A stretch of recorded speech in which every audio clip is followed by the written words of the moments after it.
Thank you for joining us for this plenary session. My name's Nathan Fabian. I'm the Director of Policy and Research at the PRI. We have a session here to enliven our discussion. And in a minute, I'll introduce our guest speaker. The title of the session is, Why Does Sustainable Investing Have an Image Problem and Does It Matter? Some of you might take offence at that, and that might be the idea. So we're going to get a gentleman by the name of Rory Sutherland, the Vice Chairman of Ogilvy and May the UK, to speak to us. Now, Rory is an interesting chap. He is what you might call a self-made advertising man. Having started as a school teacher and then literally applying for one of the most junior jobs in an agency as a planner, and then worked his way up through the creative writing and copywriting parts of Ogilvy to eventually take on leadership of a digital and direct business. And of course, as you will know, these are key areas of communication in today's world and especially in ours. So if you would please join me in welcoming Rory Sutherland.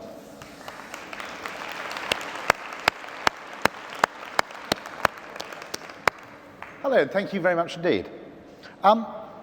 Start off by saying I'm not sure that sustainable investing does have an image problem entirely, which is that I'm certain that it doesn't have much of an image problem with consumers. It certainly doesn't have an image problem with the kind of people who appear in Apple advertisements. Californians with backpacks sitting in coffee shops drinking fair trade coffee.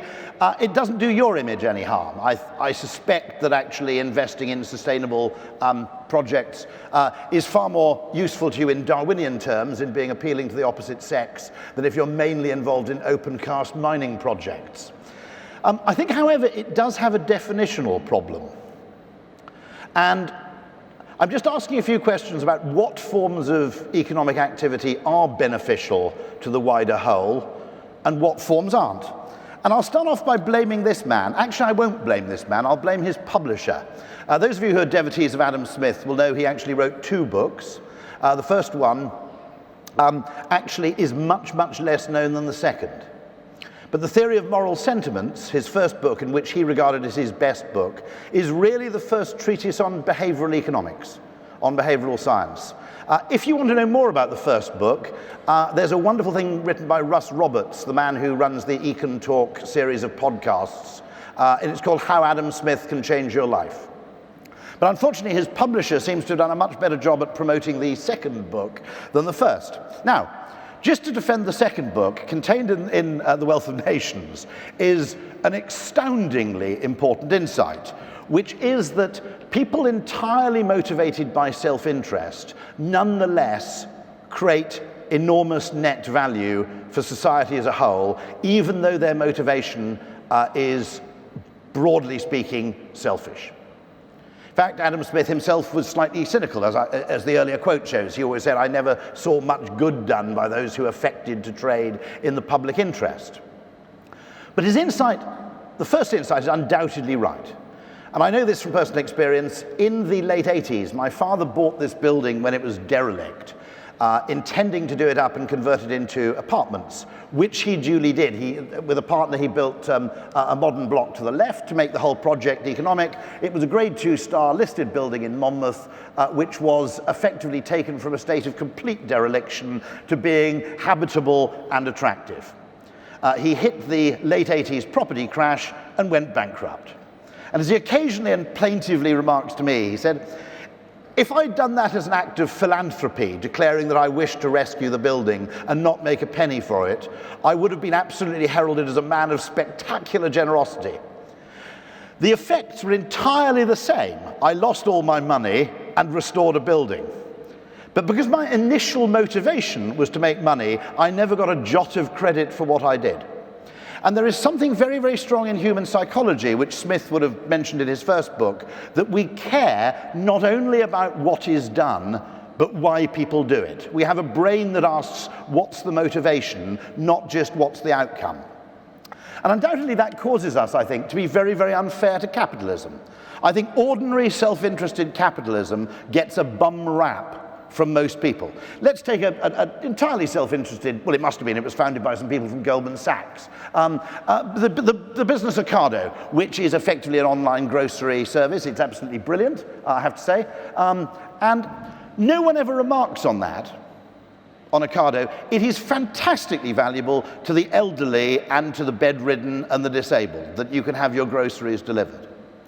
If the Meals on Wheels service was cut by government cutbacks, the entire populace would go bananas. If Ocado went bankrupt, no one would care, because the part of its business that is actually a social service is kind of invisible, because its motivation is self-interested. So there is an awful lot of sustainable activity in business, I would argue, which doesn't necessarily get defined or branded as being sustainable, because the motivation is different. And I go even further and say that Nassim Taleb made a very interesting observation. He said free markets, he said, have invisible advantages and salient problems. Every other economic system has salient advantages and invisible problems. An awful lot of the value created by free markets, by Smith's insight that actually a complex system of self-interested individuals leads to a whole which benefits everybody, that's undoubtedly true. So if sustainable investing becomes branded as the kind of thing where you purely invest in things that people in Apple advertisements find attractive, you will narrow yourself, I think, very dangerously. The reason I have a dishwasher here, by the way, is Nassim made that comment in response to a comment I made, which is that an awful lot of consumer goods, actually, we never consider many of the benefits they contain other than the one on which they are actually promoted. And the point I made about dishwashers is simply the principal value of owning a dishwasher is not actually that it washes your dishes, it's that it gives you a place to keep your dirty dishes out of sight. But nobody, when buying a dishwasher or comparing a dishwasher, will even factor in, it's also, of course, sealed so you can't smell them. I made an additional argument that the principal advantage of having a swimming pool at your house is not that you can swim in it, it's that it allows you to walk around in the garden in bathing trunks without feeling like an idiot. So quite a lot of what capitalism does is beneficial in ways that are entirely invisible and in many cases not even intended. Here's a more debatable case. Probably Lord Leverhulme and the people behind the soap revolution of the 19th and I suppose early 20th century. Until penicillin came along, the most important work in public health in Britain probably wasn't done by doctors, it was done by marketers who sold soap powder and detergent. But interestingly, most of the time they actually sold soap not on the basis that it was for the public good, they sold it on the basis that cleanliness was status enhancing. And yet I would argue, my grandfather was a doctor, and he said before penicillin, there wasn't much you could do. We never admitted it, we never let on, but most of the time it consisted of being nice and telling people to wrap up warm. Now, if we go on a bit further, there are some complicated cases where actually being overtly sustainable in consumer marketing is a bad thing. We were called, not by this biscuit manufacturer, I can't name the biscuit manufacturer, but there's someone on the continent of Europe. And as a behavioral science practice, they rang us up and said, we've got this huge problem. We've reduced the fat in our biscuits. And all the taste tests showed that nobody minded or even noticed. But our sales have dropped by 25%. And without even pausing as a behavioral science practice, we said, you didn't put now with lower fat on the packaging, did you? And they said, well, of course we did. We reduced the fat content, so it has to be better. We said, you have no idea about the workings of the unconscious human mind. If you put new, lower fat on something, the brain will assume it tastes worse. Cadbury's, by the way, when they changed the shape of their chocolate to a rounder shape of chunk, people complained it had got sweeter. The formulation hadn't changed at all. The way the brain works is actually shape has an effect on taste. In this case, sometimes, actually, it's good to do good by stealth. Here's another example of doing good by stealth. If you put kind to the environment on a detergent or a washing powder, the system 1 part of the brain automatically infers that it's not very good at cleaning your clothes. The human brain is programmed to look for trade-offs. Therefore, if something's better for X, it's probably worse for Y. This is a wonderful case Finnish Quantum. As you can see, I'm a bit of a dishwasher obsessive here. Two interesting behavioral science things. It's actually a very effective way of being kind to the environment because it reduces the amount of powder people put in. Now, one way of reducing the amount of powder, which also saves not only on environmental costs, it also saves on transportation costs, because you can obviously, the amount of money you need to spend on trucks moving dishwasher powder around is commensurately reduced. But if you notice, what they've done there is they've actually achieved concentration by stealth. If you simply produce a concentrated liquid, people either use too much of it, or they think it's no good.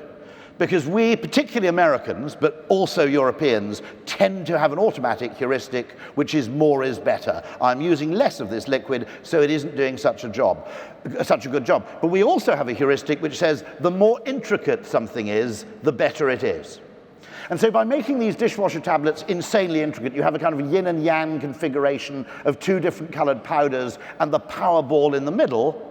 The consumer does not notice that they're using less dishwasher powder because no one's told them, and their system one is telling them, God, that's really complicated, so it must be great. So there are occasions where actually we ought to do good by stealth. Another occasion, if you want a very quick case study, the electronic cigarette. Very interesting academic at University College London made the observation, I won't name him because he's at University College London and someone may take offense at what he says and then he'll have to resign. But he made the point that if electronic cigarettes had actually been introduced as a beneficial product with government support and support from charities, they wouldn't have taken off. Instead, I actually, anybody else use them here? There must be a few, go on. Cowards. Anyway, I've got something here which is an electronic cigarette liquid. It comes from some hipsters somewhere like San Diego. It's made by a guy called Suicide Bunny, and it's in crazy packaging with all manner of weird imagery on the front. Had you been philanthropic in investing in electronic cigarettes, what would have happened is they would have come in green and white pharmaceutical packaging, and they would have been delivered in a set dose in a plastic device, and no smoker would have actually felt remotely macho adopting them. Here, because it's crazy, this is something I've chosen, it's not something I've been prescribed. So there is a huge, one important thing about Smith's point is there is a huge occasional downside to the displays of altruism. Making something ostensibly well-intentioned can actually be a problem. If you're really interested in the philosophy of this, there's a book by a writer called, edited actually, by Barbara Oakley, and it's called Pathological Altruism. And she believes that just as there is psychopathy on the one hand, there's also a kind of, there's a spectrum of altruism, and too much of it, or too much eagerness to display it, can be just as damaging as the opposite. We tend to think of altruism as a kind of simple scale. Actually, it's probably something of which there is an optimal level in every society. The Nobe effect, by the way, is something in experimental philosophy which talks about this thing that we judge things very differently according to their perceived intention. It's about the use of the word intentionally. The thought experiment was you have a chief executive and the people say, where do you want to site the factory? It's probably better for the environment if you put it far away from the river. And he replies, I don't care about the environment, just put it where it makes the most money, and they put it next to the river. Did this man intentionally harm the environment? And 82% of people say yes. If the decision, which is again motivated purely by self-interest, is to site the plant far away from the river in order to actually make the most money, you ask the question, did this man intentionally help the environment? They are complete mirror images, if you think of it like that. And only about 18% of people say yes. So our judgment of what is benign and what is intentionally helpful and intentionally harmful isn't necessarily skewed towards what you might call equanimity. Now, the problem with Smith's point is that some business people, in particular things like the shareholder value movement, have taken it to mean that therefore, because it's undoubtedly true that in the peculiar manner of a complex emergent evolutionary system, the net effect of lots of people practicing self-interest with a tolerable administration of justice leads to highly beneficial social effects. Therefore, the way to maximize human wealth is effectively to maximize self-interest and greed. I don't think Smith intended that, although some scholars might debate that. But certain people who have a kind of mechanistic view of how the world works effectively means that self-interest is automatically good. Be a bit careful here. This is a list of businesses. I don't know if anybody can notice, a few of them are charities, Oxfam and Amnesty International, the Stockton and Darlington Railway, IBM, Sony, bizarrely, Cars, Friends Provident, Huntley & Palmer, might be a little bit of a clue in the Friends Provident name, Barclays, Lloyds at the top. All of them Quaker founded or heavily influenced businesses. Very interesting, because the Quakers were actually very successful in business for several reasons. First of all, I don't know, there aren't any Quakers here. I'm not about to offend you, by the way, I was just checking. The Quakers won't sign, they won't swear oaths, because anything they say has the force of an oath. So it's a spectacularly efficient business system in generating wealth, because you don't need any lawyers when you've got two Quakers doing business. All those transaction costs are actually removed. You just say, I would like to buy this. How much are you willing to pay? That, done. Now, if you think about it, the banking sector, which suffers what is really a kind of systemic crisis of trust, most of the British banking sector was actually built on highly religious people who were deeply motivated not only by their own self-interest, but by some form of social purpose. Lord Leverhulme undoubtedly was. What you would notice in that list is a very large number of chocolate makers. The reason there is simply that most Quakers of the time were teetotal, and they were desperate to create consumer products which were an alternative to alcohol. So hot chocolate was one of the ideas, kind of Starbucks of its day, I guess, which was an alternative to people getting drunk. They were quite heavily, not all of them, there were Quaker arms manufacturers as well. I'm not quite sure how they squared that one.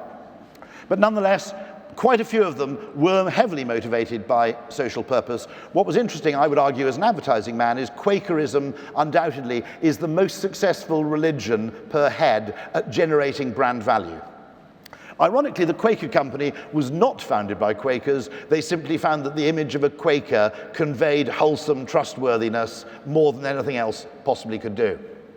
But the idea that actually companies which have a slightly more nuanced agenda, a balanced scorecard approach, the idea that companies actually with more than one metric are less successful seems to me to be an extraordinarily dangerous assumption.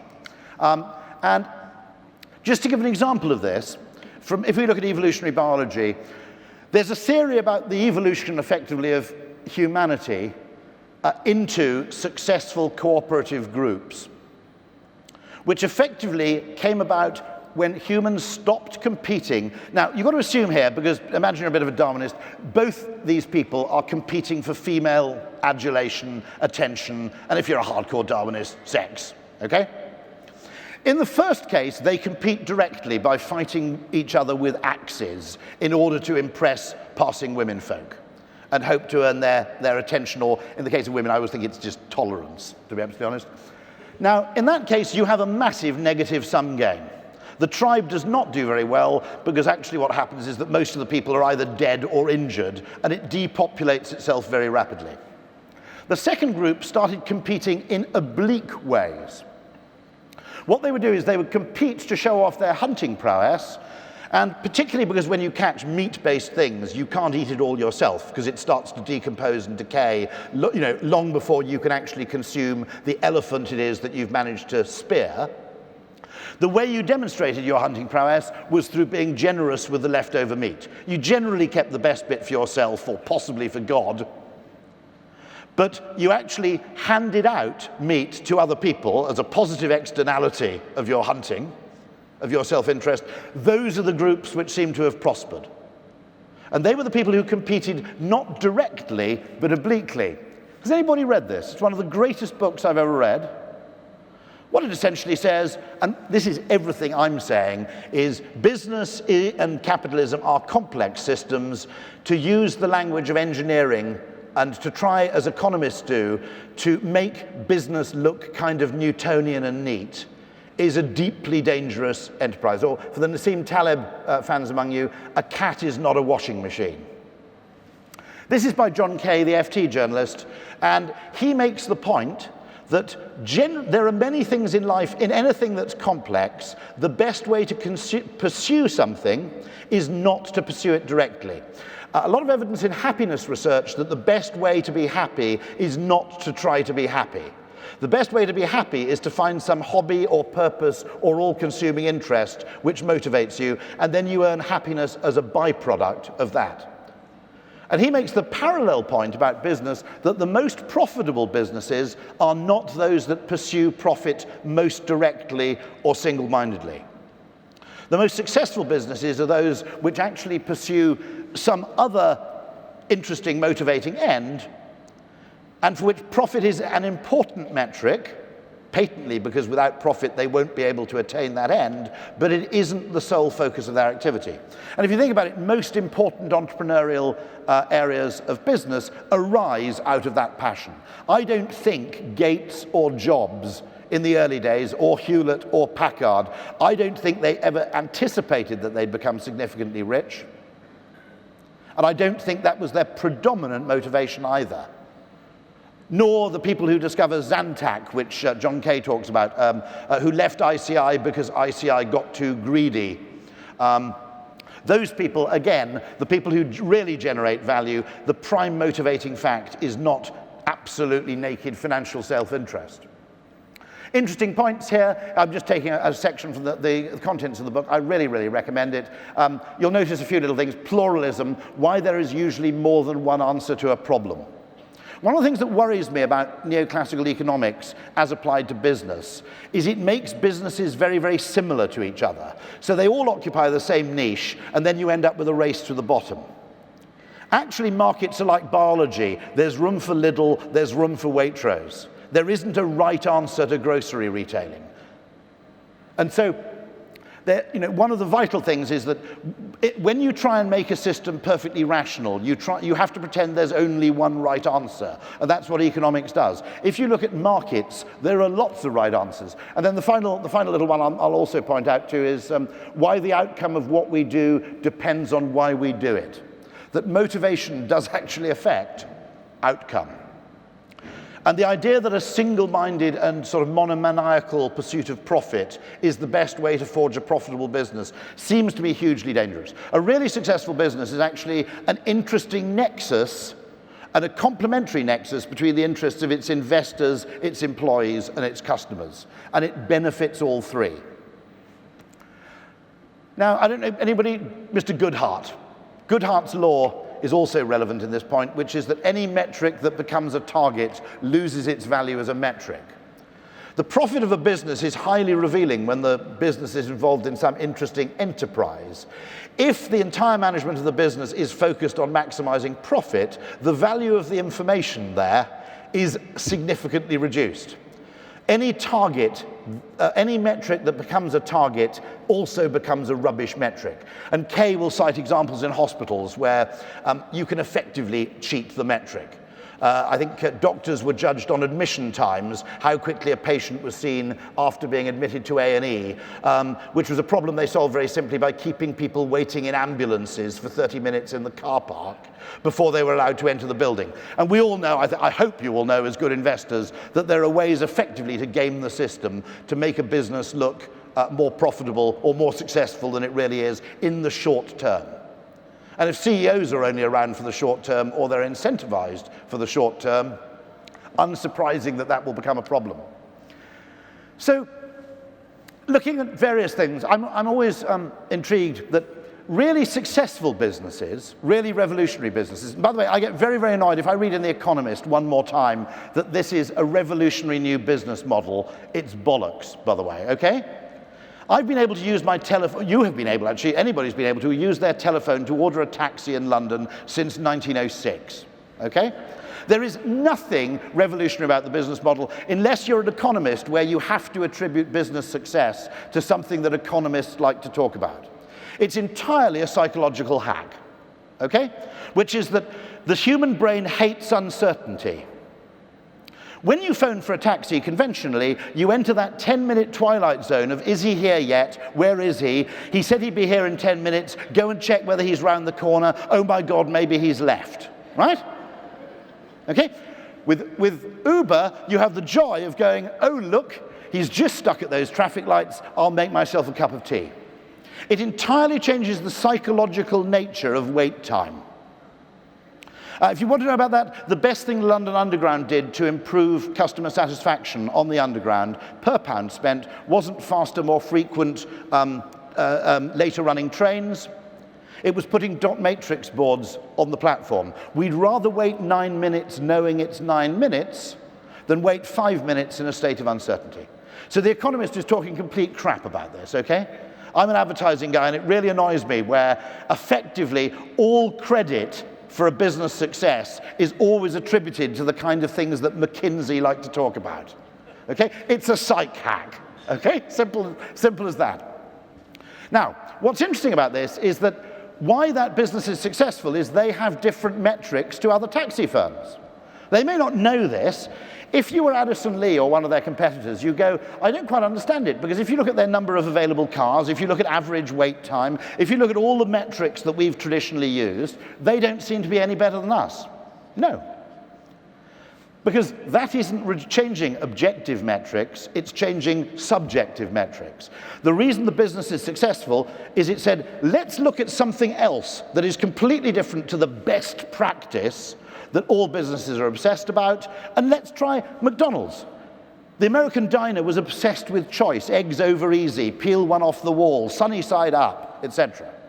And McDonald's came along and said, what happens if we just change the metrics completely and go, you can't have any choice, but you get the food really fast? Well, surprise, surprise, humans are spectacularly impatient and love nothing more than instant gratification. But if all businesses deploy exactly the same metrics, which I think the analysts community is always in danger of doing because you need to make comparisons, the net effect of that is that businesses become more like each other, which destroys net economic value overall, because you end up with businesses that are competing directly rather than obliquely. Does that make sense? Okay. So that's what I don't like metrics, actually, generally, because it tends to hugely prioritize those parts of an enterprise which happen to be numerically expressible, which may not be the most important things. I became sort of semi-famous a few years ago for making this point that when you give engineers the job of spending, actually I'll give the example of High Speed 2, the railway from the UK to Manchester. When you give engineers 60 billion to spend on a railway, they will spend that money improving an engineer's metrics of speed, journey duration, rolling stock utilization, carrying capacity, right? I said, just run the existing trains, spend £1 billion on the world's top male and female supermodels, get them to walk up and down the train handing out free Chateau Petrus to all the passengers, you'll have saved yourself 59 billion, and people will ask for the trains to slow down. In fact, if you have a problem, it's that people will just get to Manchester and stay on the train to go all the way back again. Now, the point I'm making about that is, at some point, the metric for trains can't be punctuality and speed. It has to be comfort and pleasantness. And I argue, as an evolutionary capitalist, the point of a railway, like the Eurostar, is not to be fast. It's to compete with an airline at the things that airlines are really crap at. Okay? If you want to get to Paris really, really fast, we've already invented that. It's called the aeroplane. If you want to get to Manchester really fast, what aeroplanes are bad at is you don't get Wi-Fi and the food's rubbish. Okay?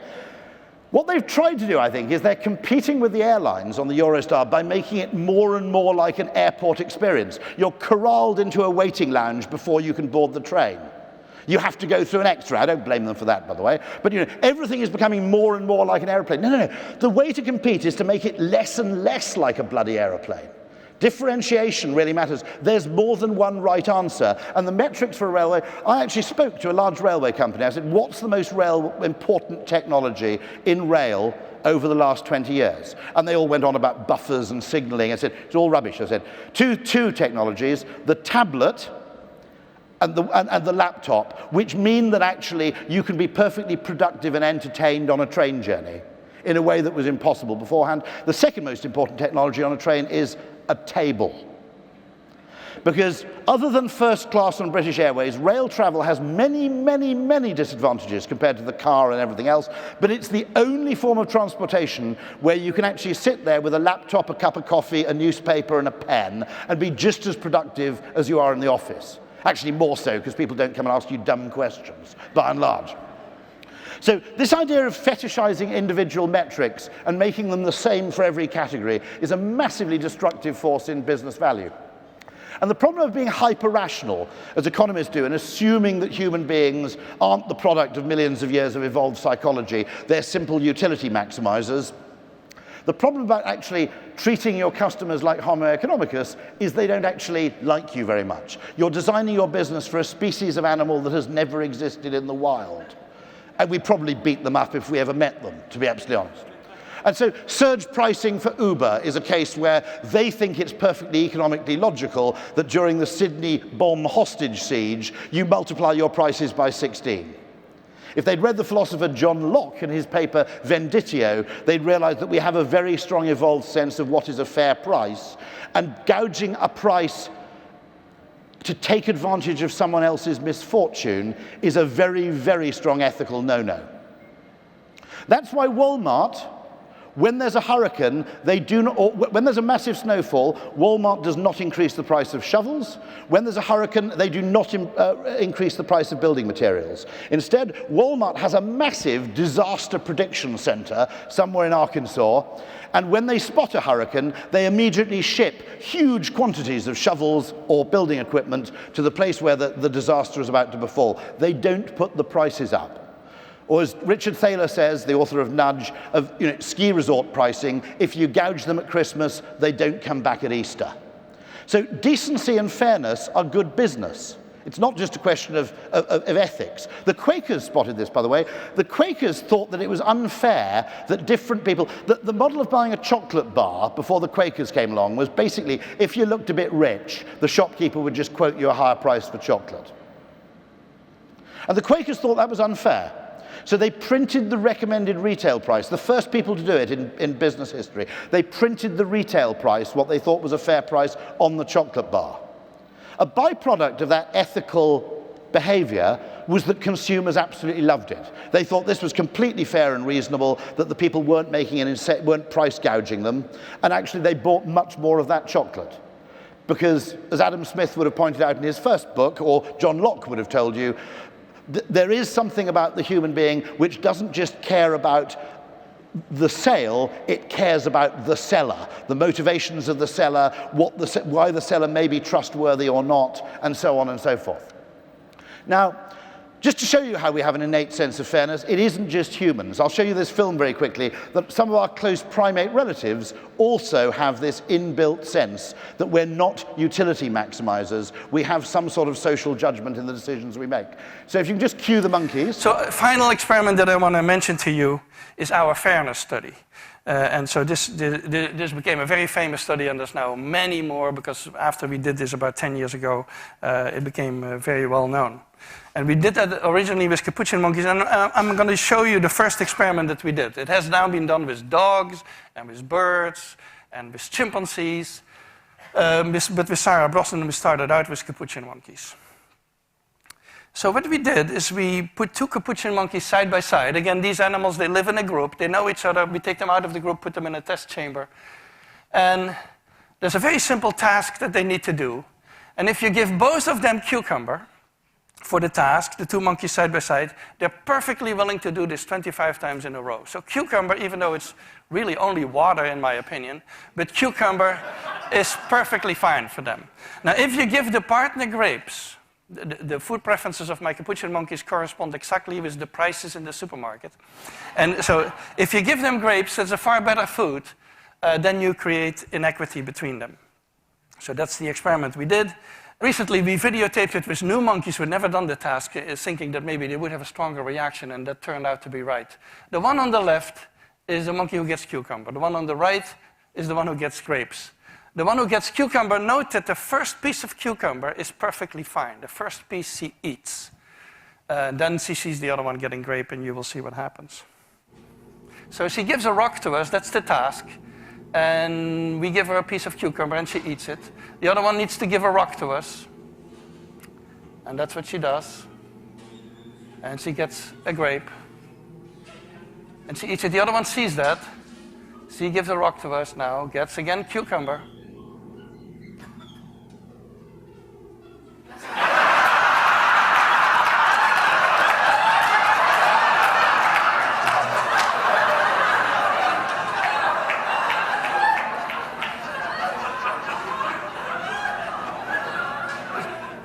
She tests the rock now against the wall. She needs to give it to us. And she gets cucumber again.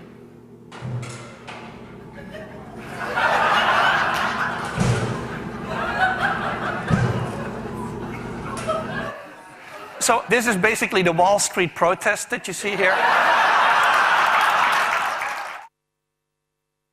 So if we go on to the next slide, successful businesses actually understand how human psychology works, and we're not utility maximizing monkeys. Otherwise, we'd be happy with the cucumber. This is Five Guys, the burger chain. Is anybody familiar with it? Fantastic. If you're only staying in London for a short time, go there. One of the interesting things about Five Guys, very strange pricing. The burgers are hugely expensive because we perceive actually expensive burgers as being better. They are very, very good. When you ask for fries, you have 3 sizes to choose from: small, medium, or large. And they give you the appropriate size of cup, they fill it to the brim, and then they take another scoop and chuck it into the bottom of your brown paper bag. Why?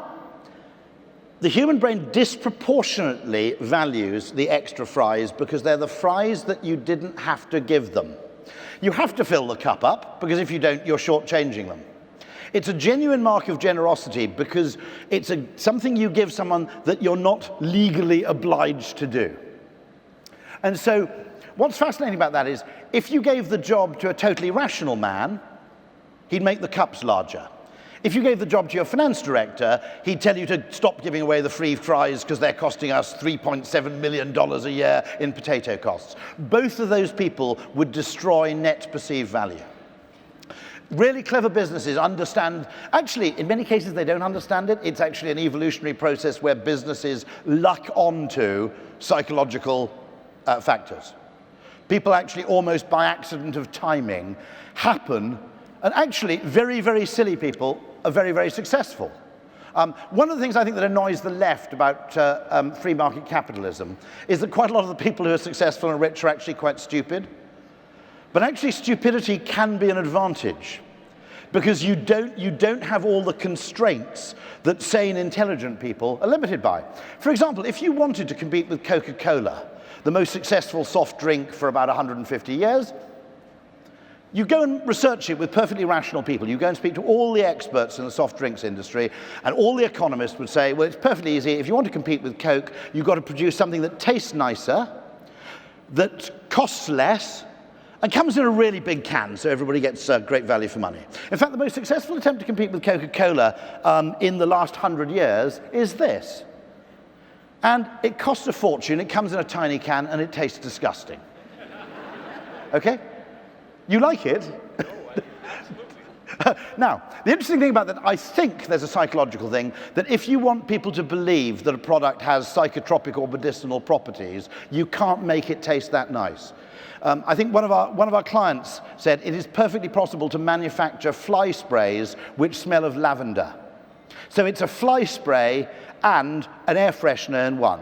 You can manufacture it, but you can't sell it. The human brain wants a bit of a trade-off. You've got to make your fly spray smell horrible because the person thinks, well, it smells pretty nasty to me, so it must be a real bastard to a fly.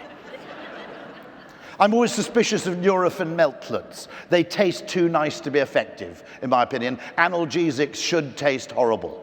So that's how, actually, stupidity, what an evolutionist would call just, almost senseless variation and experimentation, often actually pays far better than following the apparent rational logic of economists. I would also go a bit further and say that business is a very complicated thing. This is by the way, because I believe in the complexity point, that actually most of business life is nighty and uncertainty, or at the very least, a mess, rather than being a nice Newtonian maths problem.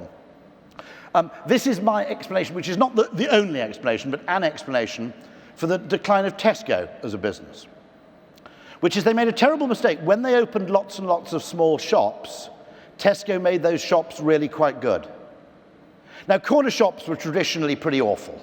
So in order to buy the kind of food you wanted, you went to one of these huge Hindenburg hangar-like out-of-town shopping centers in order to buy the things you needed, 30,000 SKUs. People discovered when they went to a Tesco Metro, because they were quite good, that actually you could shop in a totally different way. You could go more frequently and buy less each time, and although the shops were only 8% of the size of a giant Tesco, because of the Pareto effect, 95% of the things we buy every week were available in those small shops anyway. Because most people, most of the time, buy many of the same things. The single item in a supermarket that's bought by most people, by the way, the banana.